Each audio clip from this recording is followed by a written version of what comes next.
Hi guys! And for today's video, i-share ko sa inyo yung pagpunta namin ni Jay sa may palengke. Bago nga po pala kami pumunta ng palengke, ay pumunta muna kami dito sa may 7-Eleven para makapag-almusal at noodles at saka tinapay nga po pala yung kinuha ni Jay. Sobrang maasikaso nga ni Jay, kaya mahal na mahal ko to eh. At habang namamalengke nga po kami, si mama at si papa muna ang salitang nagbabantay kay baby. Good for 2 weeks na nga po pala yung bibilhin namin ni Jay para naman hindi na ako nahihirapan pag namamalengke ako kasi siya na yung nagbubuhat. Tapos nga po, may nakita kami na itong papaya at ang ganda tignan kaya bumili kami ni Jay at mukhang matamis talaga. Tapos nakita nga din po namin ni Jay itong mais na 5 peraso ay 50 NT na, kaya sabi ko kay Jay bilhin na namin pang sasahog din namin dun sa may hipon na may pusit. Magluluto kasi si Jay ng buttered shrimp. Sa sobrang sarap nga lagi ng pinagluluto ni Jay, naku, nasisira talaga yung pagdadayet ko kaya lalo akong lolobo neto. Tapos gusto nga namin kumain ni Jay ng daing na bangus. Tapos may nakita nga kami hiwana, pero sabi ni Jay ayaw na nun, gusto niya yung buo. Tapos sobrang natatakam nga kami ni Jay ng saging na saba, kaya pumunta kami dito sa suki naming bilihan. Ayan,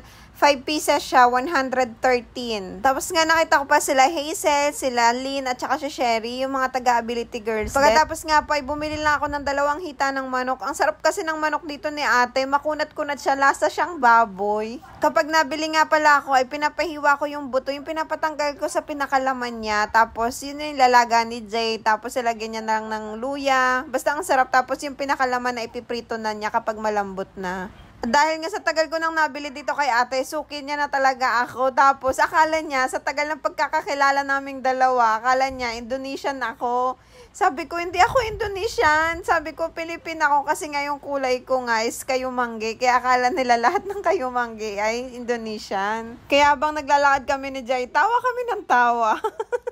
May pasok nga pala si Yang Yang kaya hindi siya yung kasama ko sa pamamalengke. Tapos nagpabili lang siya sa akin ng repolyo. Kami kasi ni Jay ay hindi na kami masyadong nag-i-stock ng gulay kasi nga mabilis masira. Ang ginagawa na lang ni Jay, lagi na lang siyang nababa dun sa may talipapa na malapit sa amin. Katabi na nga pala ng bilihan ng prutas yung bilihan ng baka dito kay ate. Sobrang suki ko na rin to, kaya kapag nabili ako dito sa kanya ng laman ay lagi niya akong binibigyan ng buto-buto. Eh sobrang lasa pa naman yun sa mga sabaw-sabaw, kaya gusto ko talaga. At si baby sobrang lakas kumain kapag may sabaw. Tapos ay bumili nga din pala kami ng pork chop ni Jay. Magre-request nga ako sa susunod kay Jay na magluto siya ng pork steak, nakakamiss. Tapos bumili kami ng buto-buto para kapag gusto namin magnilaga ay may pang sasahog kami. Tapos dumaan nga kami dito kay ate, suking-suki ko talaga yan, kahit wala nga ako bibilin ay pupunta ako dito. Tapos mamimili lang ako ng kaunti para makabili ako sa kanya, para mag-high lang.